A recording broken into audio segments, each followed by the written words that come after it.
Okay. So it's a prototype. The other rifles in 223 are production type of. Okay, let's do this. So what am I looking at here?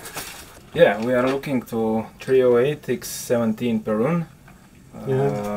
It's still a prototype. We have to make some changes, some updates. We find also from the X-16 version we find some issues, and we solving, and also there quite the same issues, but on Gen 2 we are solving and we try to make really good rifle with some advantages. There are free floating barrel like like R10. There is inside is the same gas block like you can see on the R15 options, and the impact of the cylinders or pistons, short stroke or long stroke, there is no impact on the barrel. So there you can use the light barrels, because up from the barrel extension to the gas block you don't need strong barrel, because this force from the piston ignite cartridge. Yes. Okay. Should we pick it apart and have a look at? Yeah, we can. First we can see that it's clear. Yes. For the back we can use some ground to push the pin just a little.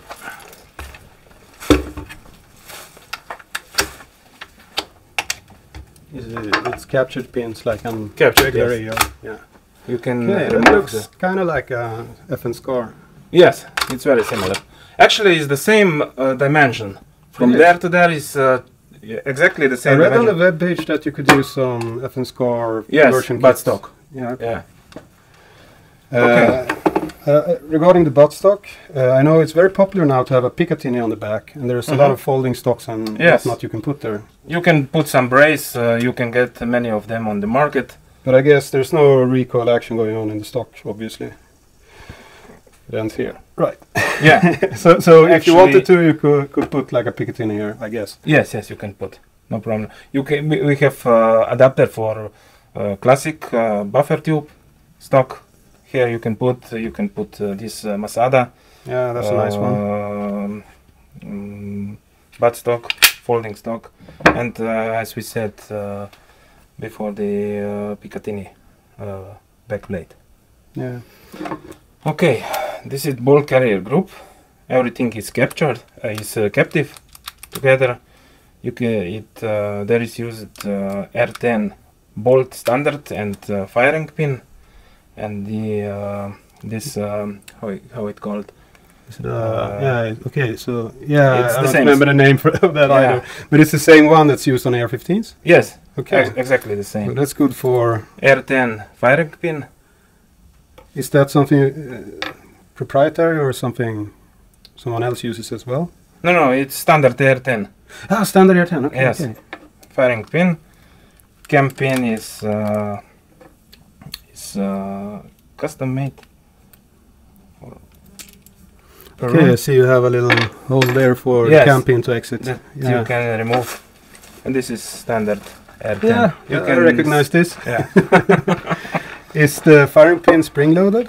No need. Okay. No need, because it's protection for float is here, this dimension. Okay. This is our patented system for opening. So you can see the piston is not traveling with the bolt carrier. Yeah. Okay. Yeah. Well, that's interesting. I've never seen this done before.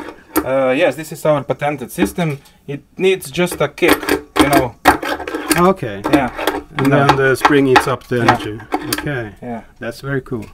So does this make it less felt recoil compared to other systems? Yes. So less mass moving? Less because mass the piston moving. stays in place? Sure, yes. And when this mass going back, this going forward and a little bit on the end equal like the masses, you know. Yeah, like that strange Russian gun. Yes, exactly.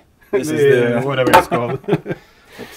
Yeah, well, that's super cool. That's very fascinating. Yeah. Okay, so so the recoil system is up here. This is non-reciprocating, and you can obviously change it. Yeah. So I was a little bit curious. Let's see here. So I was worried that this charging handle would get in the way of scope mounts, but it doesn't seem like that would be the case. No, it's not. No, it's forward enough. Yeah. Yeah, that's really good. We move a little bit forward.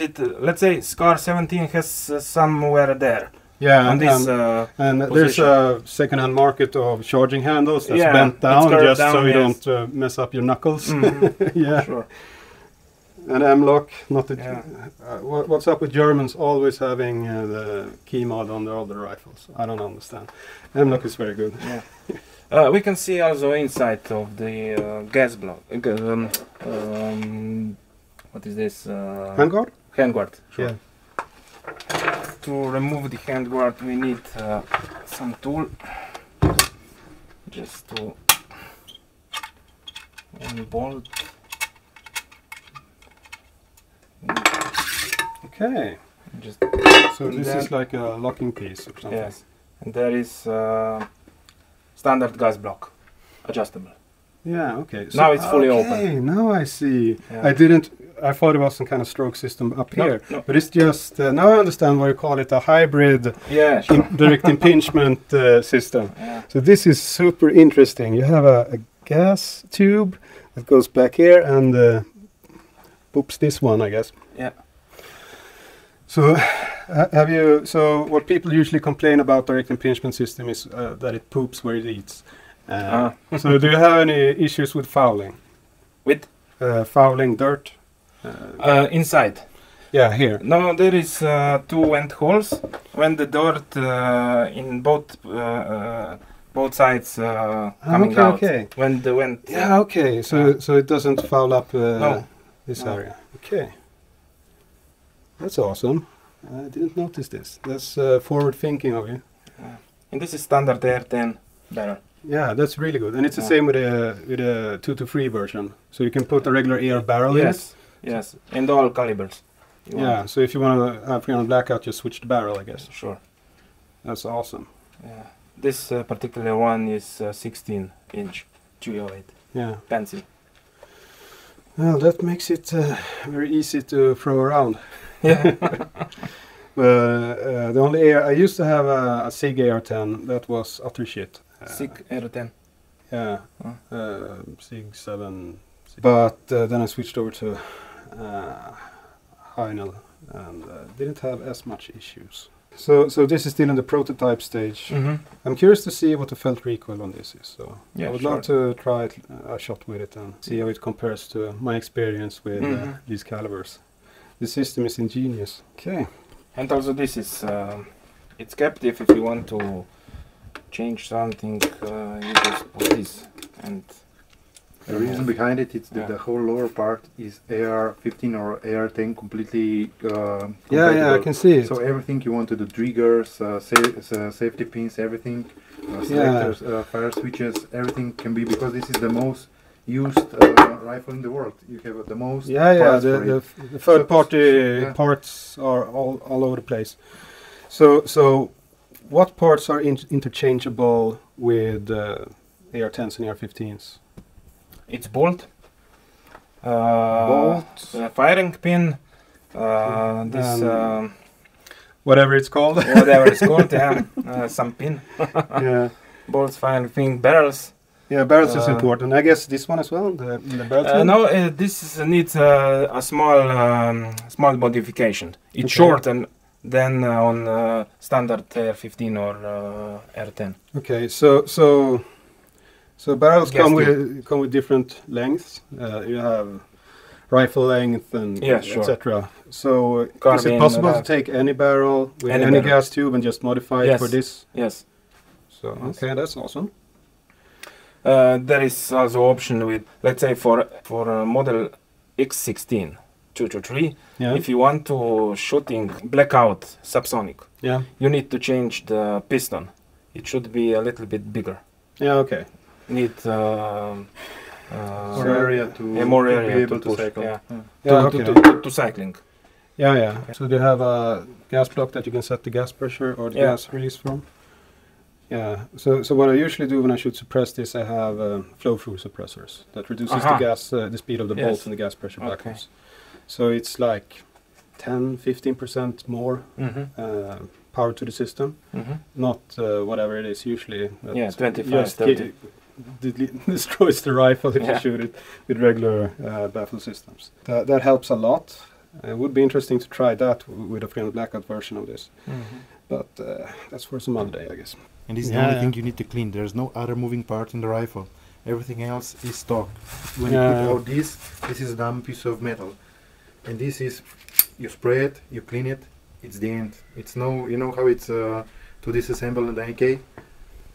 It's a nightmare. There's no nightmares, and everything is interchangeable, basically with everything you can find for AR-15. That's what I like most about the concept of this, that it's so modular and interchangeable.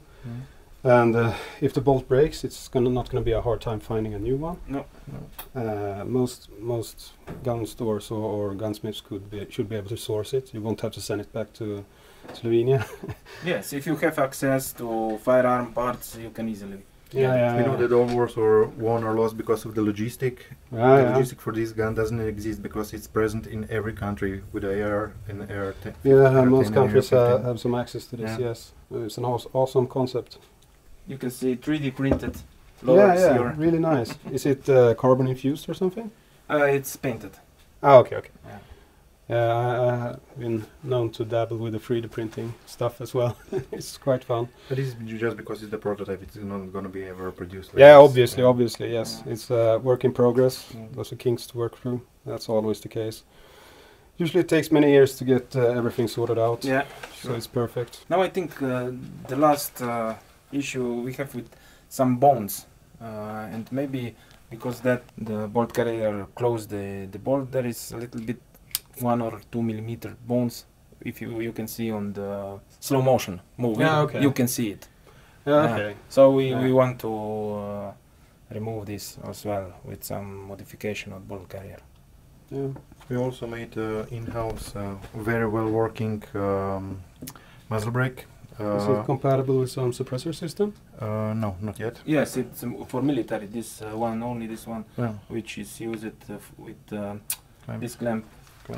Okay, I know the Danish company SAI makes a suppressor that clamps on A2 flash hiders, for example, and it's over here it clamps on the flash hider. You will see how much of the recoil this one takes out. 3 chambers. I think I read some scientific report that 3 chambers, that's all you need. Anything else is just because of looks. Yes, of course. I remember now, retaining thing. Retaining thing. I'll put it in a little text. And when I learned how to disassemble every part of this and every part of this rifle, these are all the tools that you need. Nothing else. For every part of the rifle. This, the end. And you need something for the gas chamber. Nothing else. No, just for gas chamber, this one. Easy. Yeah. Okay, and this reaches. Okay. This reaches inside of the handguard as well. Yeah. And this is the Slavic, the Balkan tool for everything that doesn't work. Yeah, well, it's the same in Sweden. Especially if you own Russian firearms. Then it should be a little bit bigger. Camera. Yeah. Okay, so let's see if I can figure this out. I guess this should go in first. And it's going in from the front. And I always forget which side the ejector should be at. Something like this. Is this correct? Yes, this is correct. Can you put it in the wrong way? This? The small hole is down. Okay. Let's see if I line this up correctly. A new model is will be much easier to put this inside. There we go. I think. Yes, that seems nice. And I guess it should be forward when you put in the firing pin. Not needed. Okay. Yeah. There we go. And the tail pin is here, I guess. Yeah. That went in smoothly. I always struggle with this for some reason. Normally you can help with the... Yeah, to remove, yes. Remove it. That is true. Okay, so this is done. And, or should I put in the handguard first, perhaps?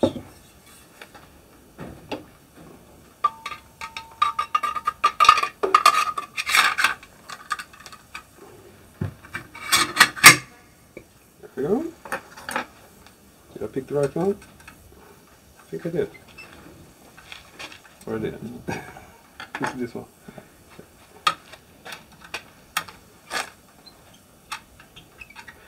Do you have a torque spec for this, or is it just hand tight? Just hand tight, but gently. Yeah.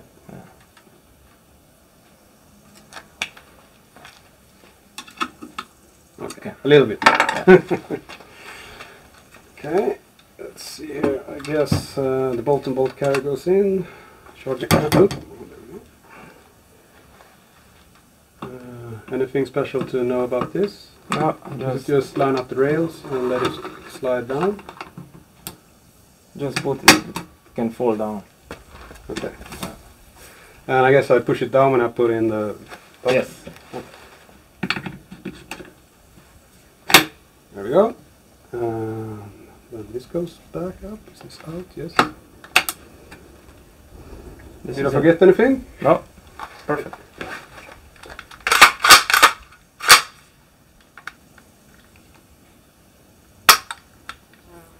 Okay, seems to be working. Okay, do you guys have hearing protection I can borrow?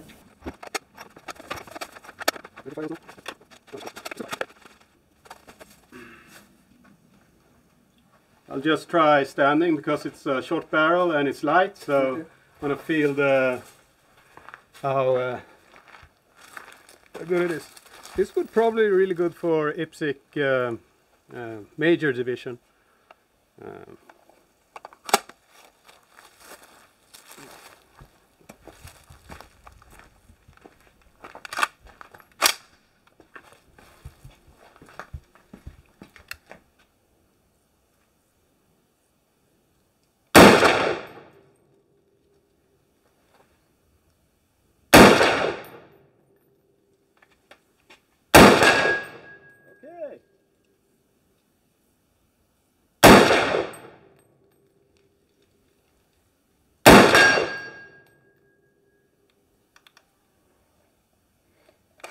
That's 2 hits out of 5. Yeah, you have to set the, because I just yesterday I put the it hits a bit low. Low, yes, it's yeah, low. So yeah, get it upper edge and I got hit. Yeah.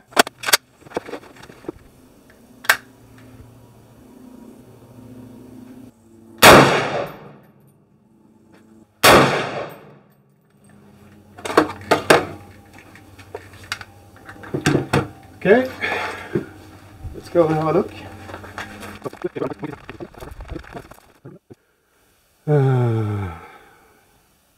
Even if I double this at 100, it's still gonna hit the target. So, I'm obviously not a super tactical shooter. Yeah, I'm not either. You should leave it to Tomasz. But as it's configured right now, this would be an awesome battle rifle type of deal.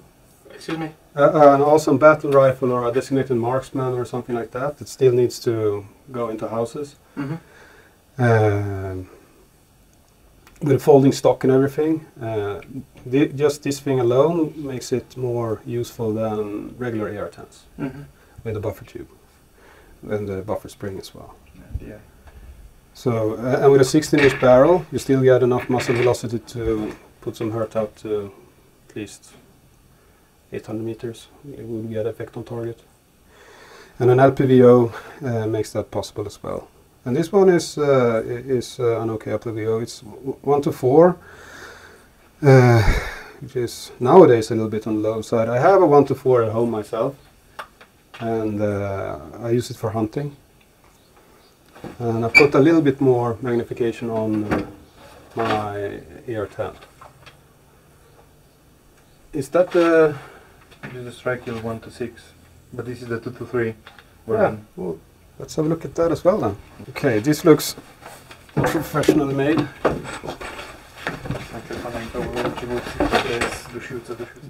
Now there's no longer 3D printed lower.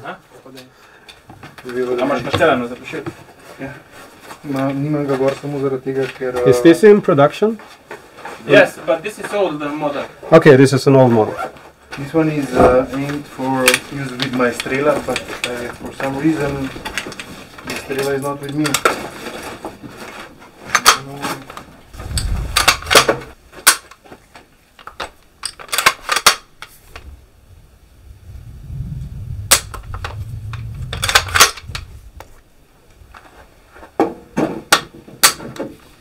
This one is zeroed to work with the suppressor, so I will just remove the...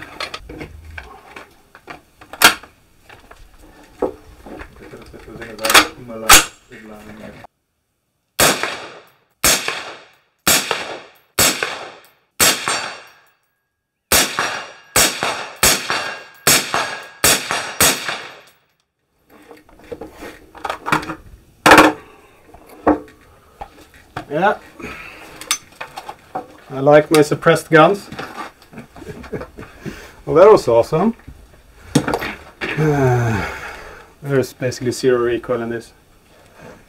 And it has a suppressor, it doesn't have a muzzle brake. Yeah, so a muzzle brake will lower the recoil more than a suppressor. Yeah, of course. Yeah. Even more. But this is a little bit of a weight at the end of the barrel, so that will mitigate muzzle flip a little bit, I guess, depending on the suppressor. If you have a big hunk of iron suppressor, that's going to do a little bit as well. Yeah. Should we see what kind of group I got? I think I shot 4 shots at the target this time. Oh, there we go. 1 flyer. Yeah, 1 flyer. And 3 is the That's group. my fault. Oh yeah, for shooting that fast, that's perfectly okay. Super fun rifle to shoot. Can you try to do with this trigger and with the 2-3, really just aim it here and see how slowly, like you're doing precision, and see how close, well, yeah, I can. Yeah, let's do that. Yeah, most rifles will shoot better than the person holding it. That's the common issue. We are developing our own triggers. As I told you, there are just a few of moving parts, and we cannot rely on the quality control of other companies.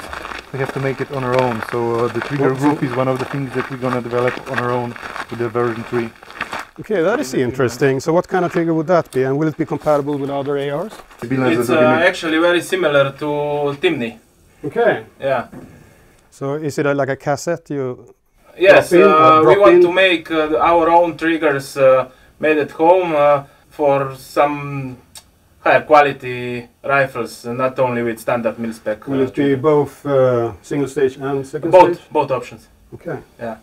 Okay, let's do a try-hard group then. In our product range you can find the Perun in 308 and 223. Yeah. You saw the AR-15 models, and we also have a PCC. Okay. And the next product, probably with the emerging market of PCCs, will be a Perun-based PCC. Okay, in that's 9mm. Cool. So will that be straight blowback? Yeah, it's blowback. There is no other options. Will you do something like Brigand Tomet does with a piston system in the back of the bolt carrier? They have a blowback as well, the APC-9. And it has a piston that it blows back as usual, and then it has a little piston system in the back of it. Yeah, this is actually the buffer. Yeah. Buffer, this is hydraulic buffer exactly, on the back exactly, that yes. reduces the recoil. Mm-hmm. We developed our own hydraulic buffer, and we already have it in the, let's say, AR-15 type of PCC that accepts block magazines. It's a hydraulic valve in the back that buffers the... Ah, okay. That's smart. Because it uses the buffer tube. Yeah, there's a lot of space to put buffers back there. In the back. But with the PCC, we want to say maybe we'll see. We'll use the buffer tube or collapsible stock. We have a gun law now that we discussed. That's also the European directive for the rifles below 60 centimeters. So maybe there will be two options: one for the most markets and one for American market. We'll see. Yeah. Depends. We need to silly race thing. Okay. This shirt is now my rear bag.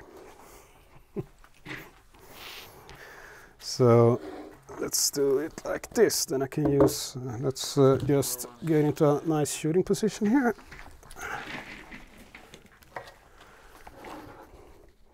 Yep, this will work.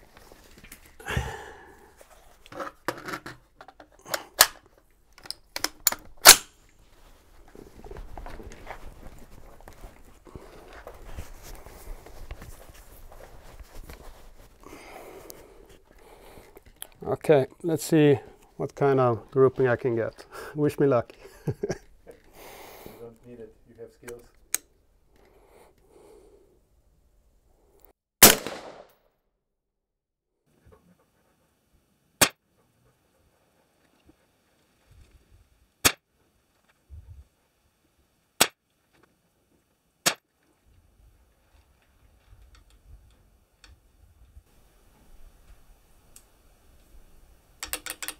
Okay.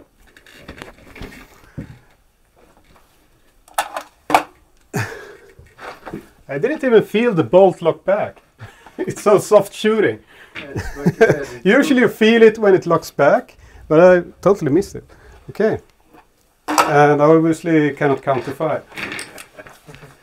It's also, like you said before, it's two masses going the opposite direction. Yeah. But not in the Russian rifle, or the Saiga, I don't know what it is.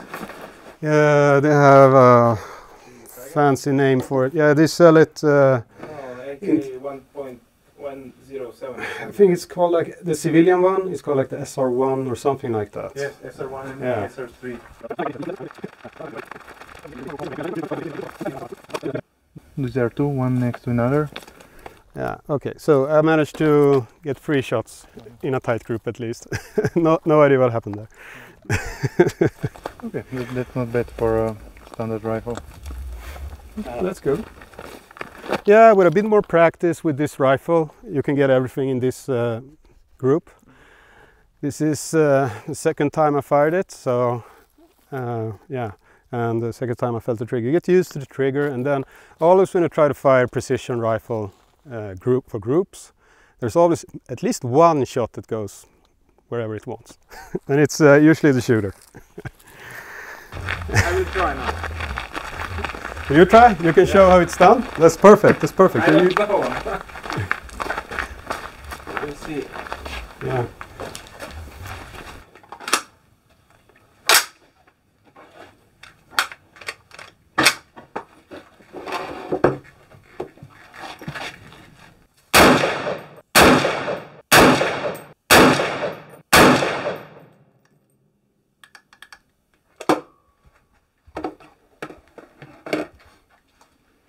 Well, I'm not feeling bad anymore. I don't know what is happening because yeah, something is must be. But it's a prototype, so no worries. Oh, we need to find the reason. Yeah, of course. That's why I make prototypes. I'll try 2 to 3 against you guys. Is it a competition now? That's a really nice scope, by the way. Yeah. Buy once, cry once. Yeah.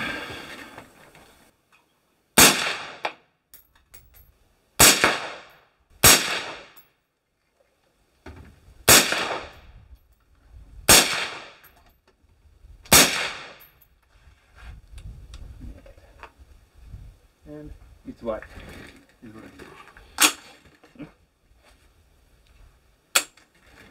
Oh, I don't have the patience. Should we see how it went? Let's see. If we saw yours, you can see mine. Yeah. I can get something like this. If you say that this one is a flyer, it's still quite a group. Yeah, well. But well, with some training, will be better. Yeah, sure. Yeah, just if you want to shoot tight groups, this is a good rifle to train with. It isn't a perfect match trigger, so that means that when you get a match trigger, you're going to do even better if you get good with this one. The biggest joke in the gun industry is, God forbids if I die and my wife sells the guns for what I told her I paid for. Well, we have a separate economy, so... If you die and she sells the guns for the price you told her you buy them for. I'm going to have to make an Excel sheet open after... After that. Yeah. Firing.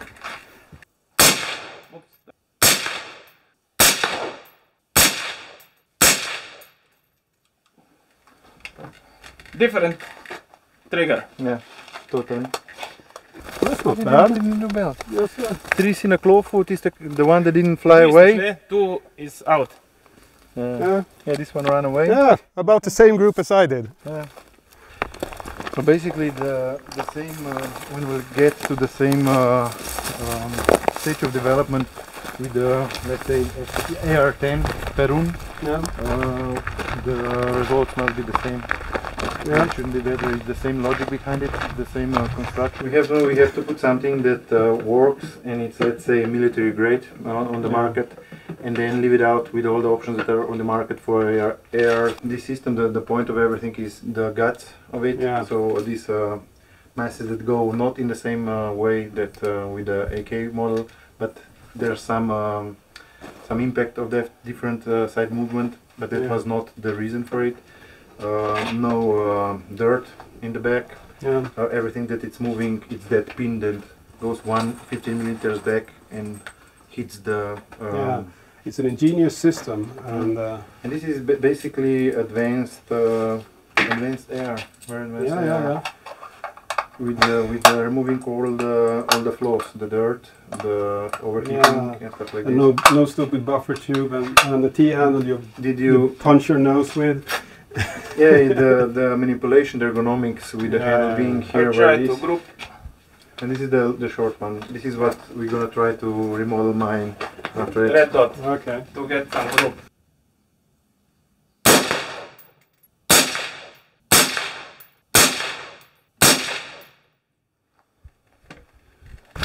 Well, it opened up a little bit for you. Is it the same trigger, or is it more? Yes, it's Mills classic mil-spec trigger. Okay, could be the trigger. Yeah, but it's also if it's a bit more awkward. Yeah, it was a red dot, of course. Yeah. Okay, that explains it. I missed that part. Let's try this one. We can try this one, the short one. Just a little bit of fun shooting. There we go. The trick with a red dot is to put it at as low of a light setting as possible when you're shooting for groups. Then you get a super fine dot. So now you can barely see the dot.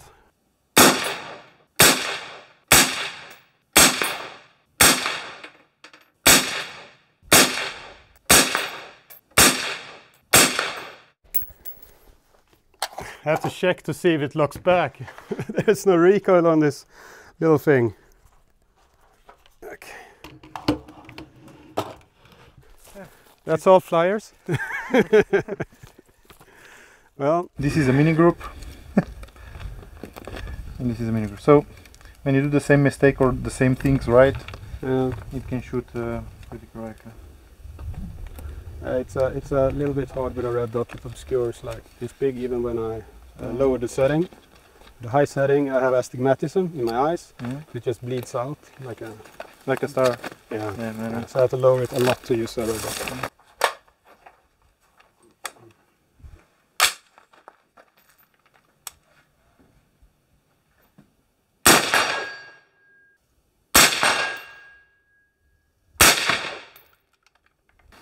Let's do a little pan of the fun stuff here.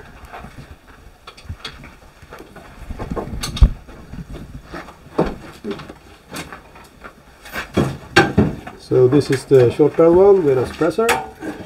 556. This is a prototype of the 308 one. 16-inch barrel, 3D pin with lower. Prototype, as I said. Must be the 16-inch This was an older version of it. Yes, that is the version. Okay. Does it have the same handguard as these ones? The new versions? The handguard, this one. Yeah. Is this the new handguard or the older one? This is the older one. You see these stripes? Yeah. The stripes. And this this guard is the same. Okay. But it's a different coated. If you see the. Yeah. Okay. Okay. Okay. Hello guys, so I'm back in Sweden now, and I've had some time to consider the Perun rifle, and I still think it's awesome. The whole concept of the rifle, with the best part of the DI system combined with a very innovative way to handle the piston system and still handle fouling and stuff like that, it's pretty awesome. It's pretty awesome. Of course, I didn't do any long-term testing, so I can't really talk about that. But for my little trials, it was the shit. So I really wish them luck with their endeavors. As far as I know, they're selling them in the US, I believe. I don't know. Check their webpage. And I have great hopes for the 308 6.5 Creedmoor variant of it as well. Only tested a prototype with 3D printed parts and stuff, and they have some tinkering to do until that's ready for production. But the 223 variant, even though it was an older model I tested, is very nice, very nice. As I said in the video, I didn't even feel the bolt lockup, that little recoil. It's, yeah, and I fired it mostly with a suppressor that doesn't reduce recoil as much as a muzzle device or muzzle brake, I mean, would have done. So yeah, that's many good points for the platform. So it's basically a sci-fi SCAR or something married with the good parts of the direct impingement system. I don't know what more to say. I guess I'm not sure if Ian has published a video about this system yet, but or mine or his video will be first. We'll see what he has to say about it, but I do like it. It is super nice. Also, thank you again for inviting me and letting me. Actually, I contacted them and asked if they had the time to spend some time with me, and they graciously accepted. I was on vacation anyway in Slovenia, so yeah, only have good things to say about it. Okay, I wish them great luck in their business. Okay, have a nice day.